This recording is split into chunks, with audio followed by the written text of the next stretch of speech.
oshqozon osti va ichak kasalliklari. Oshqozon kasalligi borki, bu hayotini qabul qilolmaslik, ma'lum bir hayotida bo'lib turgan vaziyatlarda qabul qilolmaslik, yonidagi atrofidagi insonlarni qabul qilolmaslikdan kelib chiqadigan kasallik hisoblanadi.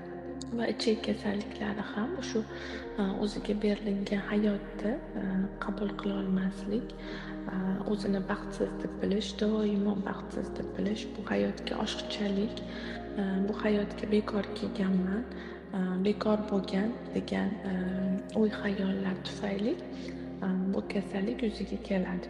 Endi masalan ayollardagi shu jenskiy kasalliklar, bular ham shu erkakdan nafrat, bu ham har biri, ya'ni bachadondagi kasalliklar, erkak kishi o'zini yonida his qilolmaslik, unga suyana olmaslikdan, shu tuxumdondagi kasalliklar, erkak kishini erkak o'rnida ko'rmaslikdan, erkakligini ko'ra olmaslikdan, ya'ni har bir kasallikda bizda shu ongimizdagi o'y-xayollarimiz natijasi hisoblanadi.